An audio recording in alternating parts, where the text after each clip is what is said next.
With bill of material questions, it's always better to draw a diagram.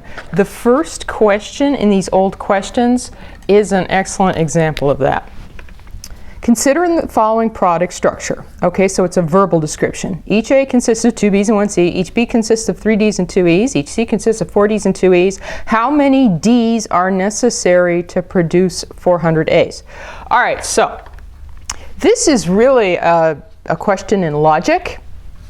You can try to figure that out by working with this sentence. I would draw a picture myself because we know what a product structure looks like. Each A consists of, how would we draw this? 2 B's, and I'm not going to write the 1, but 1 C, right? Each B consists of 3 D's and 2 E's.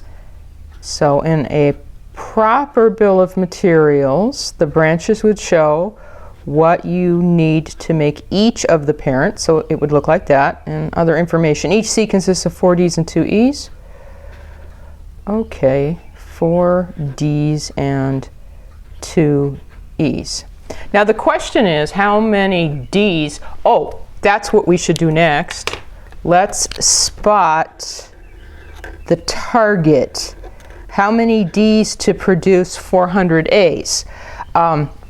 The key to this question, or I should say the easiest way to answer this question, is to first figure out the answer to a different but related question. That is, how many D's do you need to make 1 A?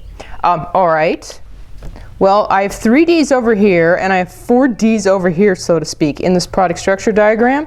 Think of it as multiplying up the branches. You need 3 D's to make a B, and you need 2 B's to make an A. So 3 times 2 is, you need a total of 6 D's from this branch. Here you need 4 D's to make a C, and then that's all you need to make an A. So 4 times 1 is 4. So total, just logic, 6 plus 4 equals 10 D's to make 1 A. And by multiplying up the branches, what I mean is you're multiplying together that requirement of how many children do you need to make each parent. You say, all right, well, we have this answer that you need 10 D's to make an A, right? And then you go back to the original question, you sort of finish it off. Well, then how many for 400 A's? Well, 10 times 400 is, right, that's where the answer comes from. Okay, so that's a typical kind of standalone bill of materials question. Much easier to actually draw the product structure. This next set of questions, the questions themselves didn't even fit on the page because all of this is the problem. This next set of questions is what I call a full-blown bill of materials problem, or excuse me, not bill of materials, MRP problem. Look at this. The XYZ company has hired you as a production manager of their North American fabrication facility. Your first job is to use MRP methodology, there's a big giveaway there, to schedule production for the next 9 weeks. The XYZ company has given you the following information. Why does this problem take up so much room? Because to set up an MRP system, or in micro level, to work an MRP problem, you must have 3 sets of information. Or to work an MRP problem on an exam, you have to have 3 sets of information provided for you. There's the bill of materials that they're using. Here are their current inventory records. And then here is the master production schedule. Right, those were our 3 inputs of MRP.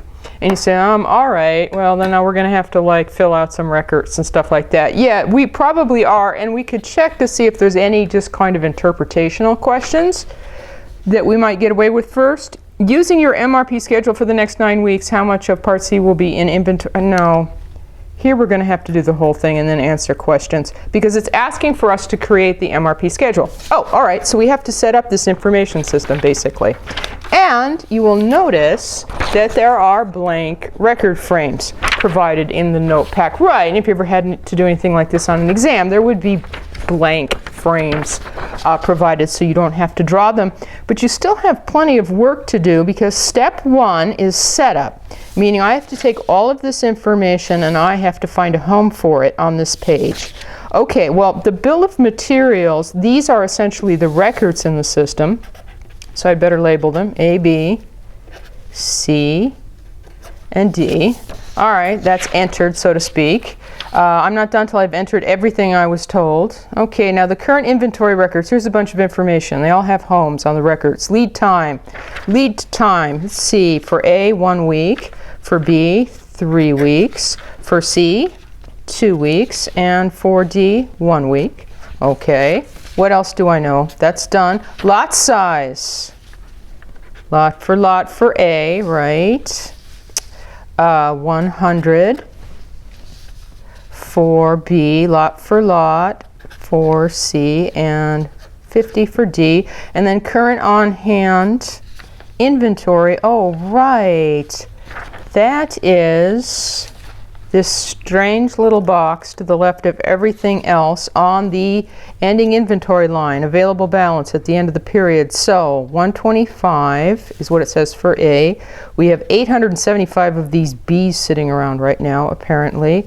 We have 55 C's, and we have 900 item D.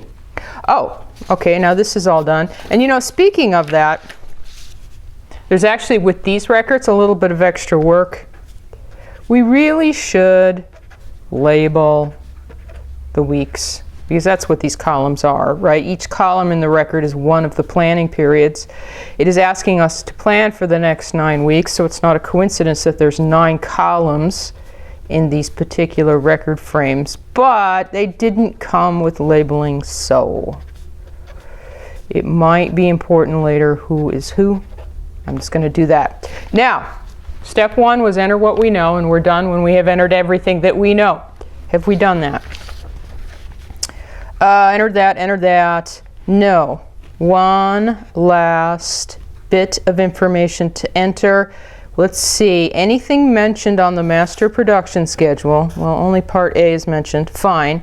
The numbers on the master production schedule get entered into the gross requirements line of that item's record. The top line. Here is the record for A. I'm just copying the mention of A on the master production schedule over onto the top line of that record, because this is really what gets us started. This is our ultimate targets. This is what's going to be shipped out. It's required of us. All right, fine, done with step 1. We have entered everything that we know. What is step 2? Let's see, step 2 is calculate the planned order releases for all level 0 items, which is the same thing as fill out all the records on level 0. Level 0 is the top level. Well, it's just A. Yeah, okay, fill out the record for A. All right. I like to work along the inventory line, picturing what's going on. We have 125 of these right now, whatever they are. We're going to ship out 100 immediately. They're going to be consumed. That's just going to knock inventory down to 25. Then there's nothing going on for 2 weeks, and all of a sudden we're going to need to ship out 500. We'll have 25 in inventory going into that week, so we are 475 short. We'd better schedule to receive, plan to receive exactly that amount. I note that the lot size is lot for lot, so any number I want is exactly what I can have. That's great. That knocks inventory down to 0. And at this point, the thing I love about lot for lot is once you have wiped out inventory, the planned order receipts are super easy, and so is the available balance. Anything you want is exactly what you can have, just copy the numbers down. Okay, once you've wiped out inventory. Now wait a minute, this is when we want to receive these things. When should we order them? To finish this off, I check the lead time. It is 1 week. That means if I want 475 in week 4, I had better order it in week 3. 500, 100, and that 95 I want in week 9, I'd better order it in week 8 so that it is ready in time. And as we've been remarking, this is really the whole point of the entire record. This is how much we should order and when. All right, now, that was step 2. We filled out all the records on level 0. What's the next step? Enter the planned order releases of the parent items, in this case it's just one item, into the gross requirements line of that item's children. Oh, in other words, pass those requests down. So I said, well, this is the only record that I filled out A, right? I know when I'm going to be making requests. B and C, those amounts need to be standing by when I make the request. So I take these numbers here, and since it's 1 to 1, I don't have to do any multiplying, multiply by the number of child items required to make the parent. I just need to take those numbers and pass them here. All right, so this 475, and I need to be careful that I'm in the right column, on the bottom line goes here, here, here, and here, because this is a child of A. Okay, so, but the same thing here, since I'm going to request 475 A's, so to speak, in the 3rd week, 475 C's need to be standing by when I make that request. Same thing, same set of numbers, basically, for B and C. Say, okay, now, there, we did the next step. What's the step after that? Calculate the planned order releases for all records on the next level. Well, for us, that would be level 1, which is where we were just now, B and C. Great. Fill out the records for B and C. Oh, all right, let's see. B, we have lots. 875, 875, but going into the 3rd week, 475 will be claimed, so that will knock inventory down to 400, 400. We'll have 400 going into the 5th week. We're going to need 500. We're what, 500 minus 400, 100 short. Check the lot size. These come in batches of 100. Well, perfect. That's exactly what I wanted. That knocks inventory down to nothing. The next week, we then need another 100. Perfect. No inventory. We're going to have no inventory going into the 8th week when we need to have 95 ready. Okay, I'd better schedule then to receive 100. The lot size is 100, right? Think of it as they come in boxes of 100. That'll cover that. It does leave a little bit left over. All right, so for B, this is when we want to receive these 3 shipments of 100. Check the lead time. To finish the record, drop down to the bottom line and count. 1, 2, 3. Order 100 here, 100 here, and then 100 here. I'm phasing all these forward by 3. All right, and then this one's done. That's when we want to order B.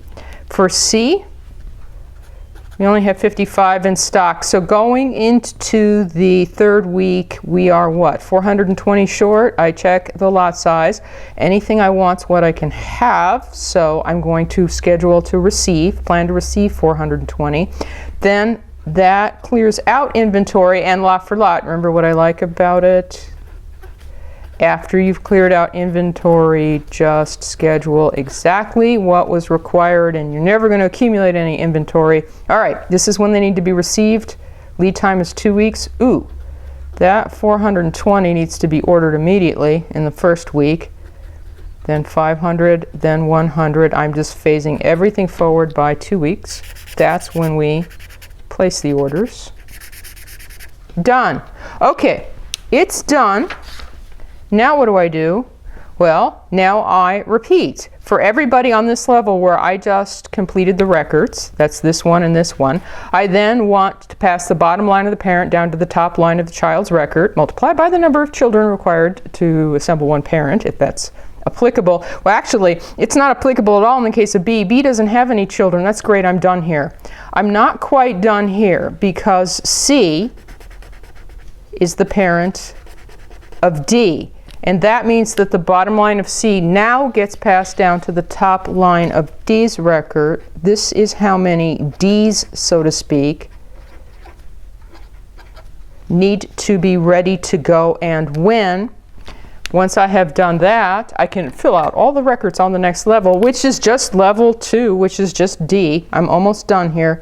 Okay, good thing I have 900 of these in stock because I'm going to consume or claim 420 immediately, so that leaves me 480 in stock, right? And then I have that 480 in stock going into the 3rd week when I need 500, so I'm what, 20 short? Nope, they come in boxes of 50, better get another box. So I will have 30 left over. I'll have 30 left over going to the 4th week when I need 100. Okay, I'm going to have to actually plan to receive 100 because that's the only way to cover it with these boxes of 50. So I'm left with 30 in stock. And I have 30 in stock going into the 6th week. I need 95. I'll need another 2 boxes, and that does mean the inventory will actually increase a little bit at the end of this. That's just some of the strange things that happen with lot size. Okay, anyway, this is when I want to receive them. Lead time 1 week, phase it forward. Done. Oh, phew.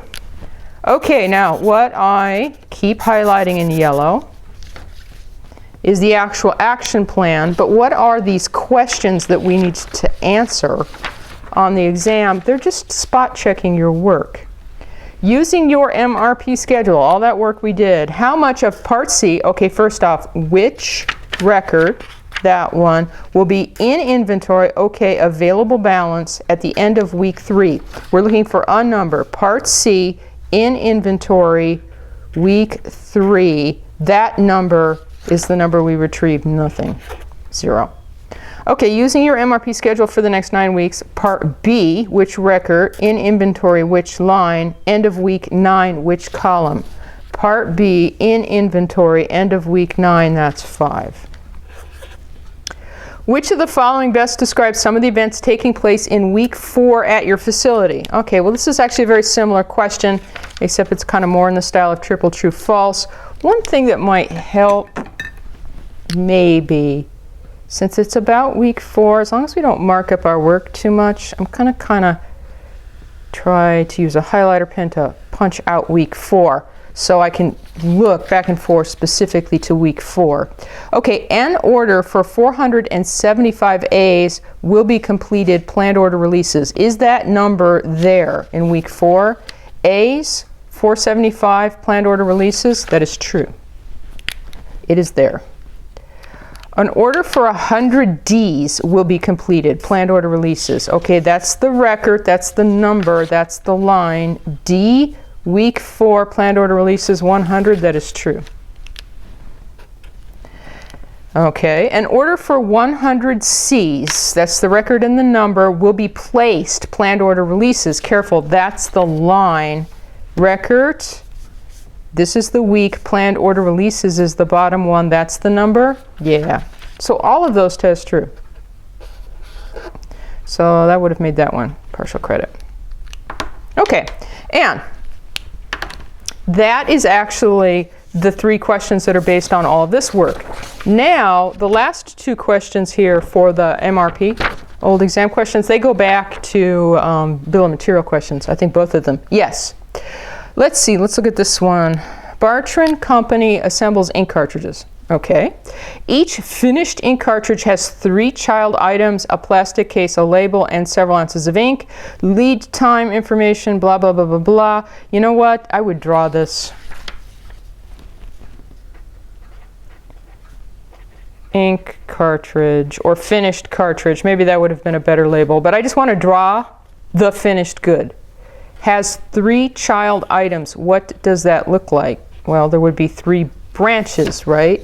And they are mentioning plastic case. Okay, so it would look like that. Label. So it would look like that. And several ounces of ink, which we're just going to treat as ink. Okay. And then, okay, so this gives me a place to organize. When I do this, we don't need to keep looking at the scratch work for that. The other information that was given. Okay, while the lead time on a new plastic case is 1 day, LT equals 1 day. The lead time on assembling a finished cartridge is 1 day. Right, I got that one. I got that one. Although the lead time is 5 days on procuring new labels. Ew, don't let yourself run out of labels. 2 days for procuring more ink. Lead time is 2. All right. What is it I'm supposed to answer? Assuming that all the assumptions of an MRP bill of materials are true, how long would it take Bartram to create at least 1 finished ink cartridge if it started with nothing in stock? You're thinking, huh? This is actually a time-phased product structure diagram problem. Although, if you're good at picturing this, you could probably figure out just in your head, just with logic. But since technically this is a time-phase product structure diagram problem, I'm going to go ahead and draw a full-blown time-phase product structure diagram. By the time you see where the answer comes from, you'll probably go, oh God, do we really have to do all of that? Well, no, not if you could have pictured it accurately. But anyway, a time-phase product structure diagram is this, except drawn on its side from right to left, scaled by this information, right? So first off, I need some sort of grid. I'm not even going to worry about these being exactly accurate. I'm just drawing stripes here so that I can create a timeline in which each column is, what were they talking about? These were days, 1 day. So that I say, okay, ink cartridge is 1 day to finish off. I can represent that. It's this day right here. Now, they can't get started on that final assembly unless they have these 3 child items in place. So plastic case is also a lead time of 1 day. So I draw it below, or I should say actually to the left in the case of the time-phase product structure diagram. And I draw it 1 day long. Right, that's the case. Versus the label. This is when it has to be done. I've got to drop back and grab 5 days. Because if you had nothing, you would first have had to have ordered it. This is all just the label right here, waiting for the label or labels. And then the ink, this is when it needs to be ready. If you didn't have any 2 days before, you would have had to have ordered it. Ink, here is where you'd be waiting on it. Yeah, this is basically a Gantt chart. So this is a Gantt chart. That means that this is time. So in order to answer the question, if we had nothing and had to order everything, how long would it take to finish one of these? Is you just drop back to the one part of this whole shape that is sticking out the farthest to the left, make it the start or 0, and just count. Oh, 6 days. Oh, that's A. If you had absolutely nothing in stock, then it would take 6 days. Let's see if we've got to draw a diagram for this last one. Suppose you made a sandwich from 2 slices of bread and 1 slice of American cheese. Suppose a friend of yours drew a product structure diagram to describe what you just did. Okay, maybe you two are studying for MGO 302. Which of the following is true about this diagram? You know what? I would draw it also. I always draw a picture, and I think I can squeeze this one in here. Okay, because you made a sandwich. That makes the sandwich the finished good. You made a sandwich from 2 slices of bread and 1 slice of American cheese. That means this sandwich, if drawn properly, is made from bread, 2 slices, and cheese. And you could write a slice of cheese. I'm just going to write cheese. And that's it. This must have been what your friend sketched. So we just want to test these questions. Or excuse me, I should say test these statements according to this diagram. The slice of American cheese is a level 0 item. This is the slice of American cheese. The level 0 item is the item up at the top. That's your sandwich. That has to be false. Now, level 0 items are finished good items. The cheese was not the finished good. The slice of American cheese is a child of your finished sandwich, which means the finished sandwich is its parent. The slice of American cheese, which is this thing, is a child of your sandwich. Yes, that is true. This diagram has a total of 3 levels. Okay, that's level 0, that's level 1. There's nothing more to this illustration. That is false. So that means that only the center tested true, and that means what that would have been partial credit in its day. Yes, that particular diagram, it's not tricky, only has 2 levels. That last statement was a very powerful distractor in its day on the exam. The only way that your sandwich could have had 3 levels is if bread was an ingredient in cheese dot, dot, and then into the sandwich, or cheese was an ingredient of making bread, dot, dot, dot, which is obviously nonsense. That's not how one makes a cheese sandwich.